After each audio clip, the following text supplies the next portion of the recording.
right, we are now sitting down with our friend and probably the funniest man in golf right now, Aaron. David. Yeah.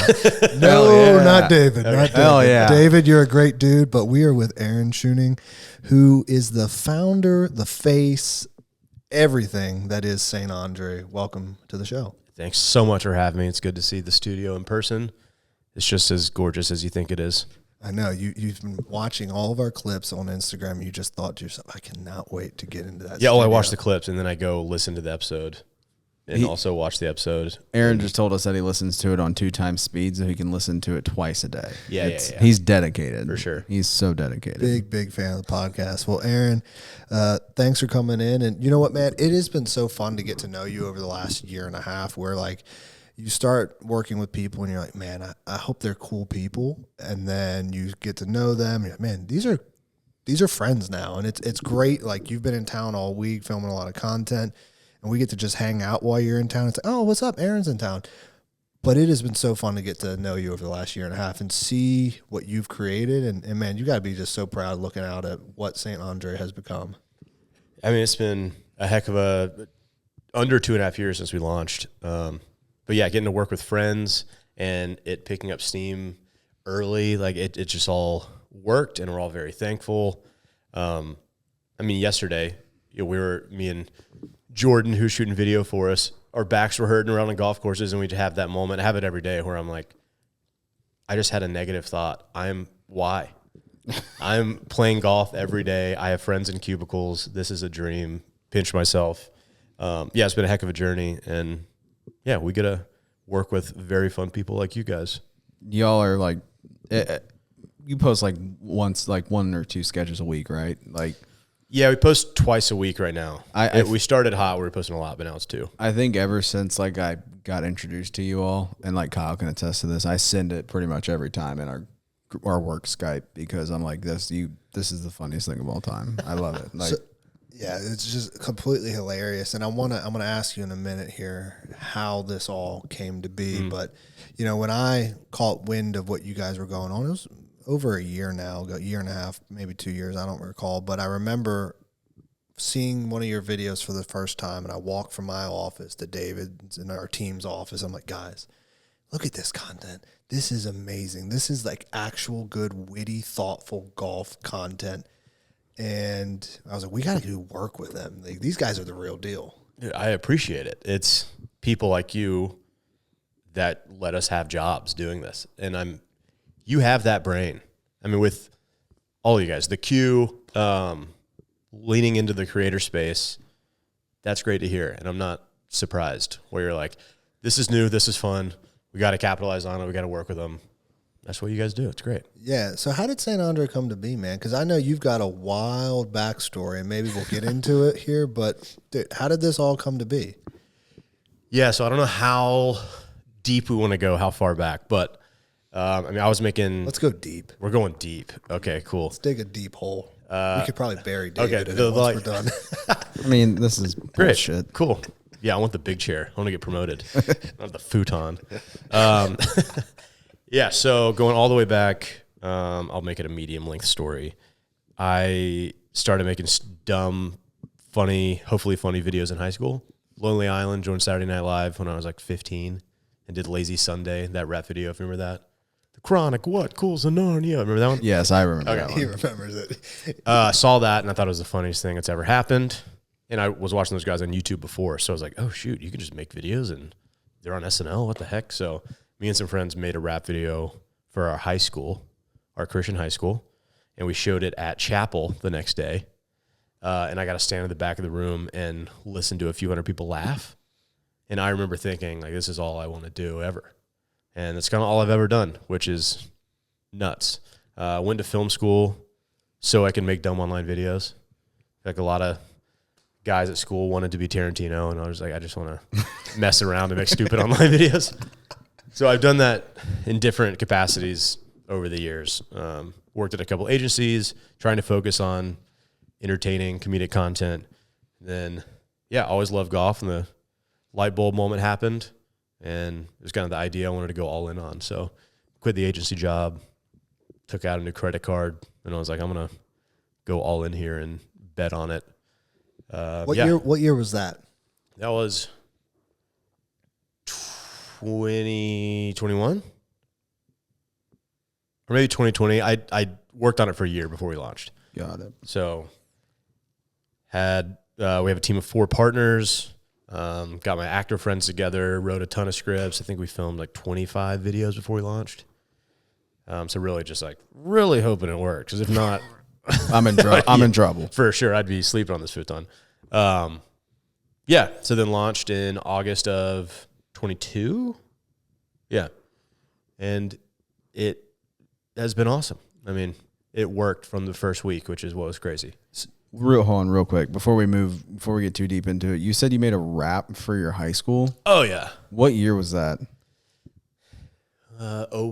05? Were you all like the start of the Atlanta high school? Do you remember this? Yeah. Like Brookwood, Greenwood. Brookwood, where you at? Yes. Those Brookwood, are my where friends. you at? Okay. Patrick Sullivan, shout out. Yes. All right. I was going to say, was that because of you? It wasn't because, I think it was because of Lonely Island on SNL. Yeah. They were inspired like we were inspired. Dude, that's hysterical. Yeah, that is so funny. I started working at these Christian summer camps doing video after high school, and Brookwood, Where You At came out. Yeah.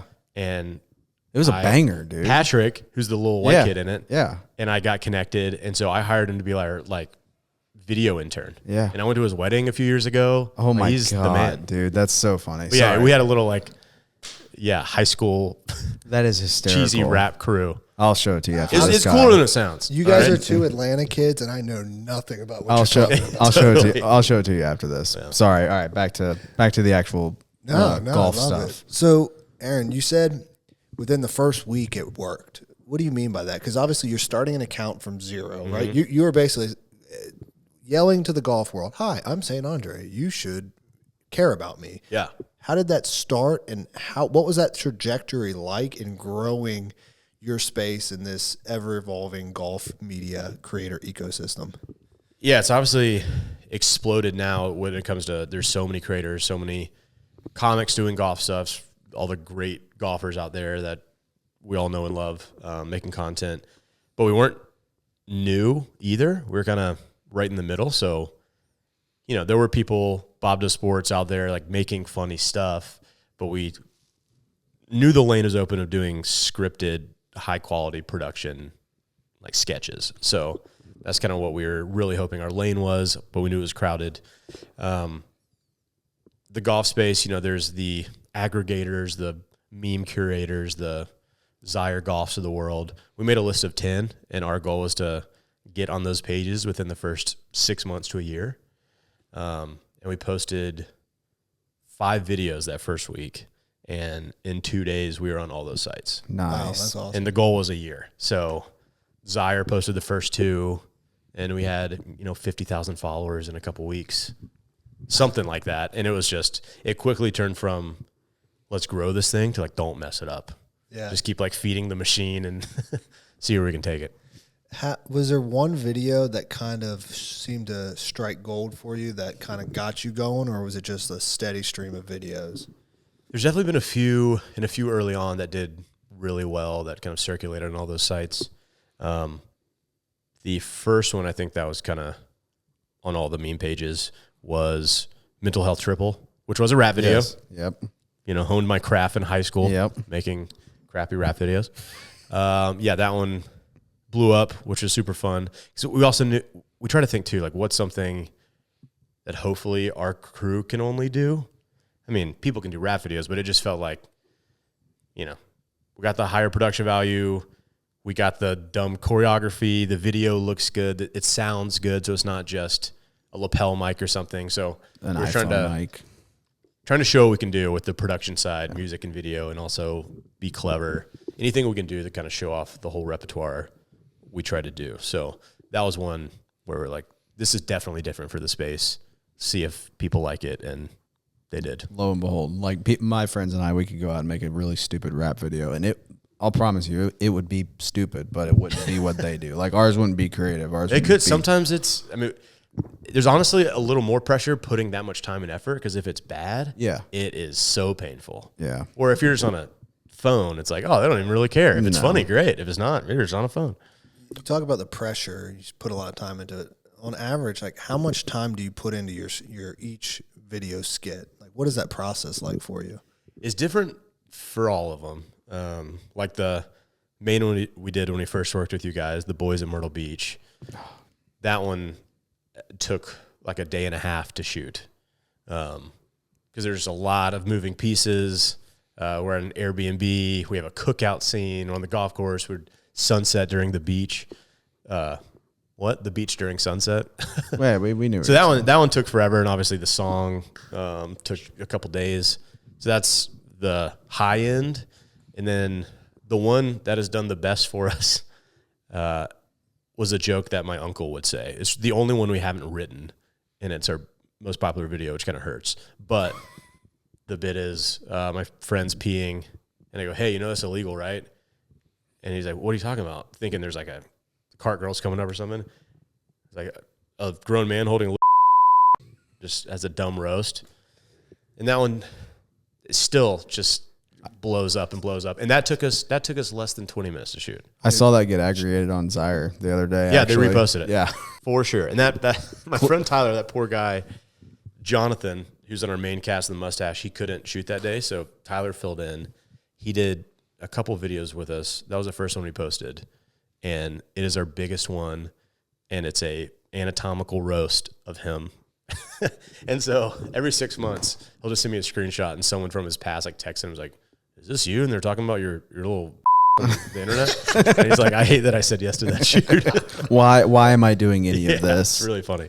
I think a bigger, something huge that you all got to do. I don't know if it was last year or the year before, but you got to shoot with Tiger. As a golfer, like everybody's dream is to like meet Tiger, to get to see Tiger just playing in a tournament, but you guys actually got to go through like an entire shoot with him. What was that like? I mean, it's so far beyond bucket list moment. Like I didn't, like you're saying, like if I ever get to meet Tiger, crazy. Never thought about, let's make some goofy video of Tiger. Like I was talking about, you guys kind of understanding the space and having the vision to be like, let's try to work with these guys, or how can we collaborate? That was Adam Rayberg at Bridgestone. A month and a half in, I think it was under 2 months, he and his production team, Fuel Films, reached out via email and led with, "Do you want to shoot a Tiger?" That'll get your attention. I sent a screenshot to our crew, and I was like, "This is not real." That's what they call a hook. For sure. Yeah, he's going to give me an address that he wants me to go to, and I'm going to get killed in a parking lot. It was absolute no way. And then we got on a call because it was Fuel Films that reached out first. So it's a production company. They didn't, it wasn't at bridgestonegolf.com or something. Then we get on a call. I was like, "What is this?" And Adam was on, big Bridgestone logo on the wall behind him. I was like, "Oh, okay. Now we're talking. This seems kind of real." Maybe I won't get killed. For sure. Yeah. Or like, I'm willing to maybe get killed. Yeah. He's got the logo. He at least went through that effort. He deserves it. Yeah. And they had an idea or two, and we kind of built some rapport with them fast, trusted us to come up with a couple ideas, and like plus up their ideas. The first video we shot with them was That's One, where it's just the classic, you tap it off the tee, and do you say that's one or not? But it's with Tiger. So it elevates it, and do you say that to Tiger? So they had the initial concept, but we got to improv and add some stuff to it. But yeah, they jumped in fast and led with that, and that's how it came to be. That day, I was going to throw up. I was on the line. I would hope. He was 2 hours early, and our call time was 7, and his was 9, and we walk in and he's already in there. Oh, good Just Lord. like sitting, waiting.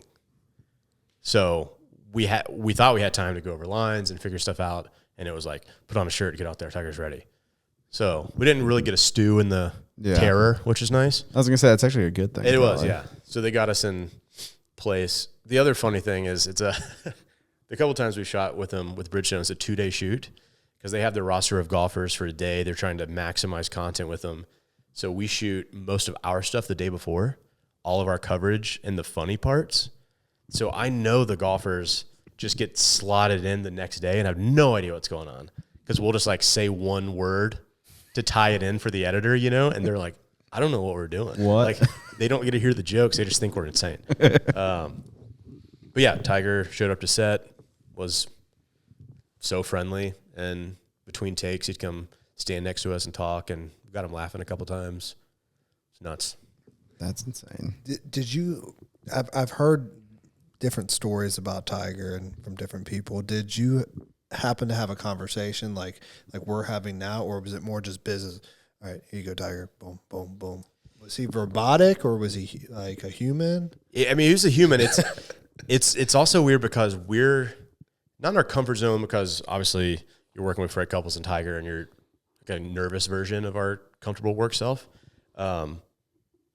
But he feels so awkward because he has to recite lines. Yeah. You know what I mean? So he's not relaxed. We're not relaxed. Like if we're on a golf course playing with him, we'd be nervous. He wouldn't be at all. But we're both we're nervous because he's there. He's nervous because he has to act. So he was relaxed, but it wasn't. None of us were just hanging out, chilling. We did the one conversation I remember from that one 2 years ago. So we started this, and I've known Jonathan in our cast for 10 years. I was doing stand-up. He's doing improv. He's not a golfer. He plays a little bit now. Hannah's a great athlete. I knew her from the comedy scene in Atlanta too, but not really a golfer. So this was, when we shot them, we were 3.5 months in. They weren't really golfers then. Hannah has become solid at golf. She's like a 12 handicap now. Jonathan plays a tiny bit, but they don't have the golf history and the kind of reverence that a lot of us have. Yeah. You know what I mean? They're kind of naive to it. For sure. Obviously, they know Tiger. Tiger's probably a top 10 famous person in the world. Yeah. I'd say so, yeah. If you ask someone on every continent, they probably recognize who that You is. would know who Tiger was. Yeah. So they know a little bit, but the bit with That's One is, like we're talking about, you touch it. Is that a stroke? Is it not? Tiger in the video recites a rule. He's like, no, it's actually not. It's based on intent, all that. So Tiger's talking to us, and Jonathan, just to make conversation, we're all nervous. He goes, yeah, he's talking about intent, or we were talking about that. And Jonathan goes, you ever like started your swing and stopped it? He said that at Tiger. Yeah. And I go, Jonathan, there's like an hour-long compilation of Tiger doing that on YouTube. He's kind of famous for it. And Tiger laughed, and we all kind of laughed. But afterwards, Jonathan was like, I'm an idiot. No. So dumb. No. That is something you wouldn't know. No. Yeah, but he was, that was kind of where we all laughed, and felt like we were just bros hanging out. There you go. Best buds now. Yeah. So you talked about, how you got started and you met the guys that are in your videos through improv and acting. Tell us a little bit about that backstory of your history. Like, you were a stand-up comedian at one point. Are you still a stand-up comedian? Well, you're funny, so I'd call you that. But like, what was that background? How'd you get into that? Yeah, I'm a comedic video guy. Genius. No, okay, easy. That's I think that's what I am and what I do, and I'm comfortable with that now.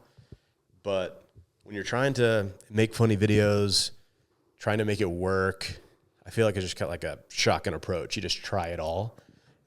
And thinking about writers on SNL that I've loved who are never on camera, they're all doing stand-up here and there just to try out jokes, sharpen that comedic muscle. So that was kind of my thought process. I never loved it, and I never dove in. And that's how you get good. You got to do, 6 shows a week and bomb and tweak stuff and just kind of fully dive in. And that's how you get good over time. I feel like at my my most prevalent stand-up years, it was once a week, maybe. So I got to learn a lot, work on stuff, bomb a lot, which, spoiler alert, feels bad.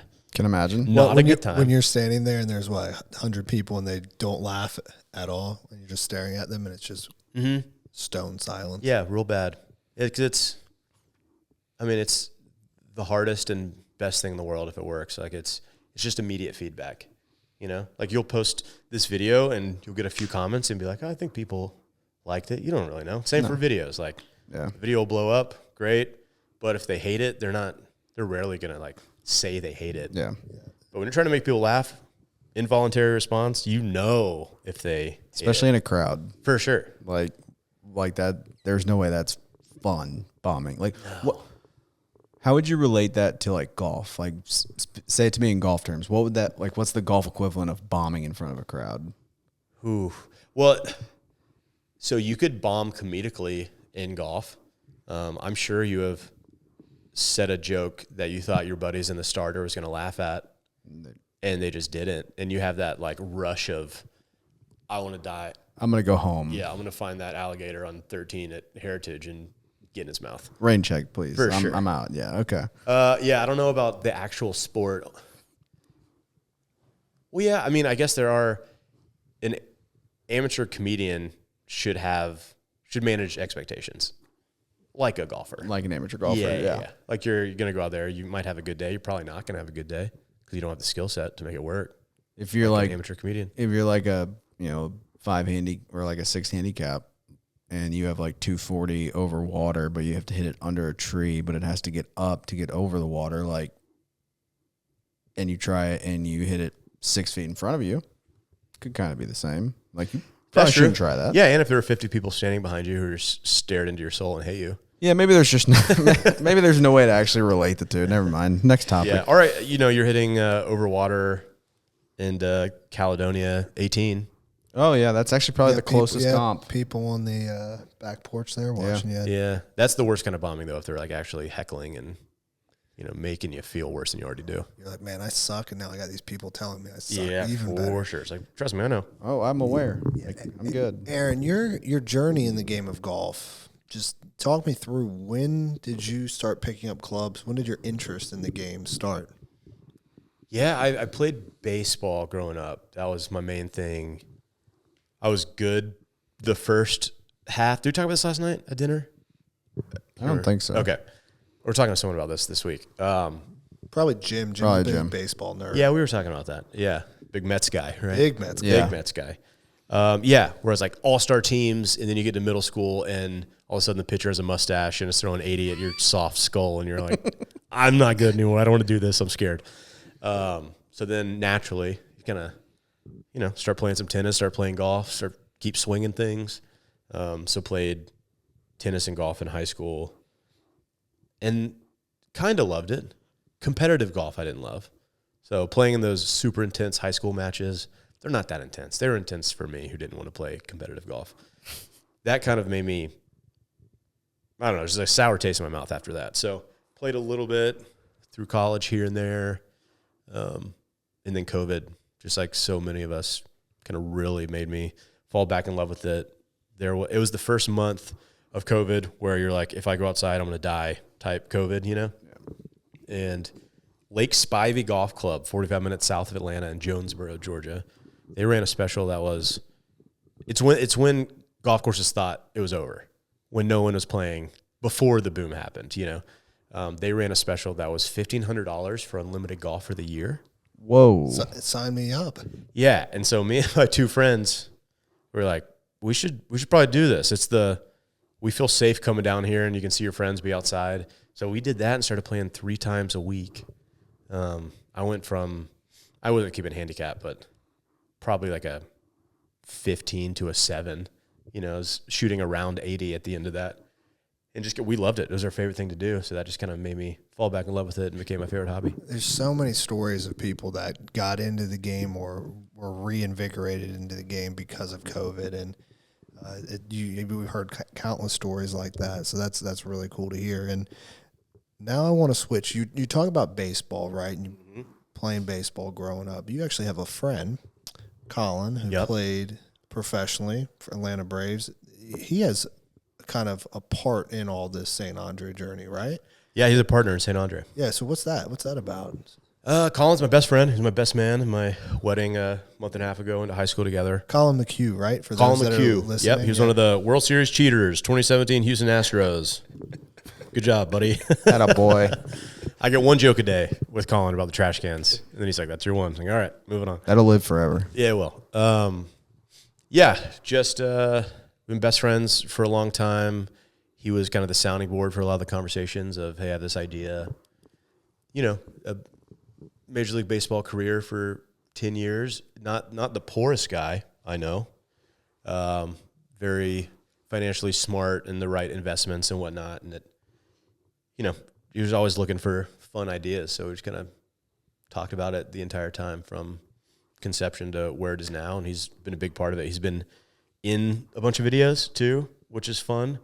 He this past year is one of the Bally Southeast broadcasters for the Braves. So he's not scared of a camera, and he's very smart. You know, pro athletes, sometimes you're good at a sport and you just kind of stopped learning when you were 12. Yeah. You knew what you're. For sure. Yeah. Or that wasn't his trajectory. He kind of was the right place, right time, was always good enough to get called up, but just like super smart, crushed it in school. He's going back to get his degree right now. But yeah, he's great in front of a camera. So he was there in the first couple shoots. If you go back to the beginning of our page, he was in a bunch of them. Most notable one, it was right after the end of Game of Thrones, and there was the Battle of the Bastards. Did you guys watch it? Oh, I big did. Game of Okay. Thrones He guy. did. Big Game of Thrones Do you know guy. the video I'm talking about? I don't know if you've seen it. Okay. I do. But yeah, the iconic scene of behind Jon Snow, he gets his sword out. There's just a wall of horses in slow-mo coming down the hill. So we had one that was like, it was right after Game of Thrones, wanted to piggyback off of that success. And yeah, it was when you hit into a group or something, but Colin takes the 150 stake and we shoot it shot for shot. We use the audio from Game of Thrones, which I'm surprised the video's still up. They didn't take it down. But then it's like 5 golf carts coming down the hill like the horses. Yeah. That's awesome. Yeah, Colin's the man. Does Colin ever try to provide any input on the creative process of the video content, or does he kind of stay in his lane and just let you do your thing? Not even a little bit. He knows That's cool. Yeah, it's the best. Yeah. that's awesome. But I mean, we've had a lot of conversations about it, and then it's like a please. I would like your input, and you'll give it. Yeah, and speaking of the creative process, I think what you've done really well over the last year is getting the pulse of what is happening in the game of golf. You know, trends are everything, right? If you can hop on a trend quickly, you can obviously get more exposure. But I think one of my favorite ones was Free Scottie. That's easily my Free favorite. Scottie. Yeah. Free Scottie. Tell me baby. about that process. Were you sitting at were you sitting at your desk or watching television? You see what everything's transpiring. You're, oh my gosh, I got to make a video and I got to make it in the next 2 hours. Like, walk me through that process? Yeah, I was that morning. I was at the gym at 8 a.m. workout, and I got in my car at 9. Phone was nuts with push notifications and texts, and we always in Slack are just talking about how can we parody things. If the Bryan Bros and Josh Kelly do a trick shot, we're just like, all right, how can we poke fun of this? That was a great one, too. Thank you. We got another one coming out too. But yeah, I text them too. I'm like, we're gonna make fun of this so hard. I'm like, we know you would. So yeah, we were just talking, and the day was perfect for us. Like, we didn't have a shoot. I think we had 1 or 2 meetings that we had to reschedule, but yeah, the other thing was diss tracks. That was Kendrick and Drake going back and forth then. And so we threw out the idea before. I was like, we should make it just the dumbest golf diss track. It's the dumbest thing to be mad about, is like something that happens in a game of golf. And then Scottie got arrested, which was funny from the beginning. You know what I mean? It wasn't like a dark moment. He didn't get a DUI, and it's like maybe funny in a couple years. The whole time it was funny. Because like Scottie wasn't really doing anything. It's Scottie Scheffler, man. For sure. And so then it just kind of, we had that idea, and the day was open for everybody. Like, Seth is our main shooter editor, the best. It's all because of Seth. Yeah, we started writing it at 10 a.m., and we had a song by noon. We shot the video at 1 p.m. at Bobby Jones Golf Course in Atlanta. Shouts out Bobby Jones. And posted at like 4. So it was just all of us like, let's hit the gas and see what we can make in a day. It was very fun. Those are probably the most fun ones because you're like, adrenaline is pumping. You're like, dude, we got to get this. We gotta For do sure. This. We got to do this. Yeah, and our team has to talk me off the ledge a couple times, like especially on that one, because I made the song and I was like, is this dumb as hell? Were you nervous about that one, or were you pretty confident when you hit that publish button? I felt good when he published, I think. I don't know. That's just such a different type of content. I just had to make sure it was so overly dumb that no one could take it seriously. Louisville PD, what's that mean? Pure dog shit. That's my favorite part of the entire line. We wrote 2.5 times what made it in there, and some of it they told me, like, absolutely don't say that. Yeah. You know. But that is the thing, is obviously diss track, you want to poke at the cops as if it's just the dumbest reason to hate I don't know. The whole thing was just like, all right, this is gold. We got to make fun of this. Two follow-up questions real quick. One, did you do 3 years of karate? Is that a real thing? I did 2 or 3. Yeah. Yeah. I was an orange belt. 2. Did you get the black stripe? No. Oh, Did you get the black stripe? well, no, when I did Taekwondo and you go like yellow belt, black stripe, green. It's like that middle ground. Like you're not ready for the next one, but we're gonna give you one, so you have to buy another belt. This is why people listen to this podcast. For sure. The 7 people that listen to this podcast is because of our Taekwondo and karate talk. Yeah, I mean this in the best way. You look like you know your way around a dojo. I only made it to yellow belt, black stripe, which is like the 3rd belt. So Yeah, I'm scared like constantly Kyle's gonna kick my butt. Is that because you weren't good enough to make a different color? Your guy just like Sharpied a line. He's like, brother, that's a level within a level. You're great. no, I legit think it's like, hey, because you have to buy the belt. So you're like, all right, we're gonna tell this kid he's getting promoted. We're not gonna make him do anything, but his parents are now gonna spend another $100 for another belt. Yeah, you get home, you're like, Mom, Sensei said I'm a master. It's like the Madoff Ponzi scheme. And the other follow-up question, did you or you guys ever hear anything from like Scottie's team? Like, do you know if they ever saw the video? I don't know if He they had saw to the have video. seen it. He had so to. many. There's a lot of pros that interacted with it. Yeah, I saw that. I think Max Homa put it on his story. I saw There's it. a few of our like guys that Yeah. we're friendly with, Saheth and Kisner and Damon and whatnot. So they all kind of interacted, which makes you think like those guys that have his number, surely someone sent it to him. had to have said it. But also he was He in had a lot contention. going on. Yeah. It was the Friday of the tournament, so I don't know. But I would think he saw it. What are you pulling up? Is this a video from Scottie saying that he saw it and loved it? Yeah, No, he's dude, I actually going wish. through your feed right now. Yeah, I'm actually trying to find it because I was looking at it earlier. The other, I forgot to mention this, the ultimate inspiration for that song, Drake and Kendrick were going back and forth for sure. But have you seen the Detroit rapper? The city put in a Detroit sign with just giant, like, crappy Hollywood-looking letters outside the airport, and he did a diss track about the Detroit sign. No. It's one of the funniest things I've ever heard. It's like the cadence is kind of off, and it's so explicit. The whole thing's like, this thing sucks. What are we doing? And we just kind of, that was the vibe we were going for because that video makes me laugh so hard. Look it up. Detroit sign roast rap. Jason Day, that was the one I was thinking of. He's the one that commented on it. That's funny. Gosh, yeah, that video, dude. I never forget. I was down in Charleston playing golf, and we got off the golf course, and I saw that, and I was like, "Oh my god, no way he did this!" Yeah, I'm just that impressed was the that you got goal. it done that day. That's the craziest part is that you got it done, written that morning, produced, and published by the afternoon. Yeah. And now it's just kind of, we've had a couple fake fire drills like that. Where they do it again? And everyone's like, no, we can't do it again. Come on, I want to do it again. Let me do it again. Come on. So maybe one day if it lines up perfectly again. But What else do you got, Kyle? I got a lot. We're digging the hole deep. It's not quite deep enough yet. Aaron, when you make a video, I started to talk about this a little bit ago, but I'm genuinely curious. Are you ever like, or have you gotten to the point where you're like, I don't really care anymore, where you're like super nervous about publishing a certain video because you're like, hey man, I just invested all this time and I really hope it does well. Now, obviously, your video is doing well compared to our videos doing well are night and day different, but do you get that like fear before you publish something?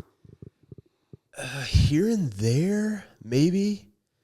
It doesn't feel like life or death like it did initially, you know, because we had so much invested, raised a little bit of money, like this has to work.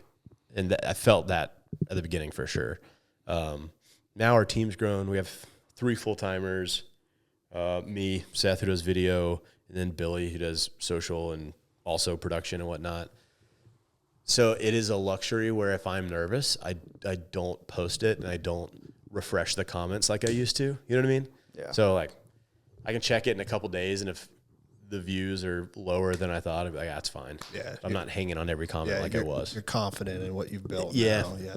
Speaking of that, do you have any haters out there, like real big St. Andre haters? We got some haters. We got, yeah. I mean, there's the people in the comments that are just mean for no reason. That's just social media. Yeah, and Hannah's a woman on the internet, so her DMs are Gross. just a madhouse. It's bad. And then, yeah, we have a couple. There's a creator or two out there that like to start some stuff. Oh, who? You don't have to tell. No. We can let the. We always try to take the high road. Yeah, you know what? That's what's interesting in the golf creator space. That like obviously, in working with, I think we're all creative in our own ways, right? But one thing about truly creative people that I've learned is that there's like this competitiveness between creatives. Like, hey, like, oh, I'm better than you, or you're better than me. Do you feel like there's any toxicness in the creator space, or is it usually everybody's pretty good at playing in the sandbox? Because I know you have a lot of great relationships with guys, like George and Wesley. We just had them in, and everybody works really well together. But is there any of that? I don't feel it. There shouldn't be. I'm sure there is, and it's going to come down to people's confidence level and. Yeah, I mean, they're the most comparable people in our space, I guess. Country Club Adjacent has been around for a long time and did their podcast, did some sketches with them recently. They've been supportive since day one. Like the first week they reposted stuff, being like, "What is this? This is cool." So I don't feel it on the comedic side. Yeah. We've had an issue with someone saying we have stolen their content. I can see that. Which is absolutely not true. And that I hate that. If someone's like, your videos suck, you're not funny, I'm like, okay, I don't Whatever. care. A lot of people think it is, so I don't care. But kind of cheapening everything by saying we stole something. Have you ever had anybody try to threaten you with a lawsuit over, hey, that's my intellectual property, or you stole my idea, or anything like that? No. I'm glad. No, not the last few years. Good. I mean, there's been like some cease and desist talks with like using sports team names and content years ago type thing. Gotcha. But nothing serious. Gotcha. So let's move into Myrtle Beach, and you're here this week, and you've been here many, many times now over the last 2 years. But you recently had your bachelor party here in Myrtle Beach. Tell me a little bit about what you guys did on that trip, because everybody listening, they're listening to this because they enjoy coming to Myrtle Beach, or they want to come to Myrtle Beach one day. But what was that trip like for you guys? Trip was a blast. It was a no-brainer from the time I got engaged, having a great relationship with you guys and get to know some of the folks at the courses out here. It just made a ton of sense because I'm 35, wanted it to be mostly golf trip. Gone are the days where I want to be at a bar till 4 a.m. and that's just not really it. So I wanted to center it around golf and hang out, get some beers, and then go to bed at midnight. So I was like, I know where I want to do it. Myrtle Beach. We got a house, a 14-bedroom and 14-bathroom house. Holy cow. Did it have like a game room or a pool table or a pool or anything Yeah, like that? pool table. It had a little pool. There's a theater room in the middle. Nice. There's like 4 floors. It was wild. It's like a family reunion house. There's like 2 giant refrigerators, the biggest island I've ever seen in my life. Do you remember Tim Duncan, Together Resorts? Yeah. I think he stayed in one of his houses. Got it. Makes sense. Might have. Yeah. The island was perfect because it was, 30 feet. Holy cow. It was so Sheesh. long. So Did everybody have their own bedroom? everyone had their own bedroom and their own bathroom. Oh, that's dude, that's so clutch. clutch. It was the best. Being 35, I'm not sharing a bed with a dude. It used to be like 4 to a hotel room and like make it cheap. Yeah. Like, we're not doing that anymore. Yeah. Yeah, we're not touching toes while For we sleep. no. You could be the best of friends, but dude, Yeah, you guys we're smell grown like men ass. now. I We're don't grown like men. That's like our golf trip. We're all, most of my buddies are married now. Some have kids, and it's like the last thing I want to do. Like, we're all to this point where like, let's just spend the extra money and get our own beds. For sure. Like, Yeah, I wasn't like, let's go to Bandon and stay in like a Myrtle. You can like choose your own adventure. Obviously, Yeah. you can go like super luxury. You can go chill. Yep. But I'm not like, let's fly somewhere and spend 10 grand each. So No. like we can all pay $50 more and not smell each other at night. yeah, 100%. And you have a love for karaoke. Oh yeah. Dude. Did you do any karaoke while you were here? Yep. We got in Thursday, went straight to OD's Arcade. Shouts out. I know they watch. Dude, you're damn right. Yeah, I actually don't know if anyone there knows what the internet is. It was all very old, but it was great. I've never even heard of it. Where Yeah, is this place? No, in same. Myrtle Beach? You know more about our backyard than we do. Yeah, I can't. I've only really stayed in North Myrtle Beach, so I don't fully know. It's, I think, coming in like the main drag where you go straight towards the ocean. You have the T, you go left or right. Oh, yeah. There's like the big grocery store on the left. It's got to be like right IGA. near the, isn't it near the boardwalk and the Skywheel? I think so. So you hit that T and you go right, and it's right on your right. And we had a blast. Yeah, that's down near, it's got to be boardwalk. Did you know that there's more restaurants and like bars in Myrtle Beach than Paris, France? Get wrecked, Paris. Yeah. That's great. Yeah. As I say, Myrtle Beach is the restaurant and bars capital of the world. You heard And it also here golf first. and also mini golf. Let's just see how many. Let's just see how many. We're the capital of everything. Yeah, that's what I was yeah. gonna say. Seafood capital of I the think Carolinas or something. Seafood we capital are, of the yeah. southeast. There you go. Myrtle's Inlet, I think. Is, We Oh, claim everything here. damn right we Yeah. do. So yes, we did the big house. We did karaoke, and then played Glendornick, which was so fun. We had 10 guys. My friend Tyler's a +1, so we had two Show groups of off. 4, and then him and my friend Robbie, who he's bad Did you guys? at everything, and it was so fun. We played a shamble. Had a blast. What kind of games, if any, did y'all play? Yeah, on just a course? shamble, and we'd check in with each other here and there. So we did Tidewater and Glendornick. It was very fun. Nice. That's a good weekend. Yeah. Yep. So during your time here, wrapping up, tell me a little bit about, and for those listening, you kind of talked on it that Myrtle Beach is a choose your own adventure, but you've been fortunate with St. André and with your career to be able to travel to all these different destinations. But what about Myrtle Beach is unique, right, for Myrtle Beach, for those listening? Yeah. Like you were talking about creators, like, is there a rivalry? I feel like it could be that here. Oh, we have a rivalry. I'm sure there's Okay, let's not do that. Yeah. wait, we who? have- Look at who. Let's see. Let's hear you couldn't tell me, so I can't tell you ours. Kyle's trying to get in a fight with Pinehurst. Oh. Yeah, Pinehurst. I love Pinehurst, but Pinehurst is like, we're the Boston Red Sox. They're the New York Yankees. Like, if we could, get in a fight over, getting hit with a baseball, that's what we would do. I'm unsubscribing from this fight. Yeah. I'm out. Yeah, I don't want to get in trouble. See anybody. See, it's Hey, all right. Yeah. So, I mean between Myrtle Beach courses. Oh, You know what I'm saying? There could be, there's obviously, whoops. lost you there. yeah. You know what I mean? It's not like everyone's working together. And I love that as the angle, and that's what y'all do. It's not play this course. It's come to Myrtle Beach, have a great time. There's anything you want golf-wise. And everyone kind of is down for that, at least so it feels. Like the last 4 days, I've been at 7 different courses, kind of playing some golf and meeting people and making some videos.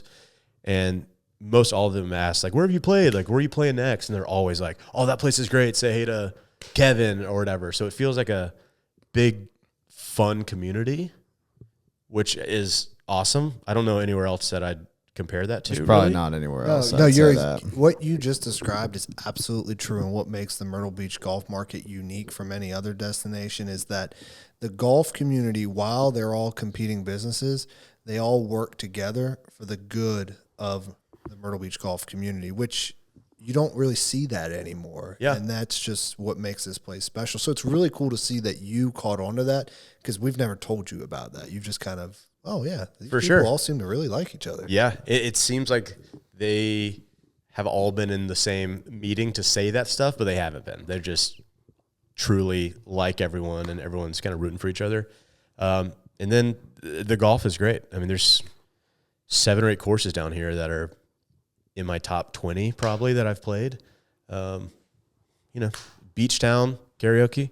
Can't beat that. The food's great. He's gonna skip our dinner tomorrow night for karaoke at Fiesta. Well, yeah. Hey, ¿por qué no los dos? That Wait, means why not both? They had karaoke there where y'all went last night? Yeah. Yeah. Oh, did you do it? Did you witness it? No. No. It's tomorrow. It's on Fridays. Oh, well, maybe we'll go after. Yeah, I sent Courtney, my wife. The I said way that you like you were described trying to date me. The way I've got a wife, brother. Lay off, dude. The way you described her, it sounded like she was an employee, okay? Sorry. Why? Because I said, are people talking about my friends and family and wife? Okay, you're right. I'm wrong. You're totally right. I can see where I was wrong. I said, yeah, me and like a lot of our people have like the sniffles right now. And that included the people that work with us. Yeah, I'm so transactional. I only look at people as employees. Yeah, you're either going to work with me or not. Yeah. If you don't work with us, you're dead. Yeah, you're dead to me. Damn it.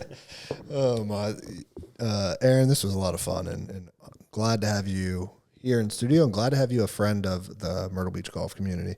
David, anything else before we? No, dude. I think I don't have anything else. Should we stop recording so I can tell you my stories about our creator beef? Oh, please. All right. We only have one thing left to do. See ya.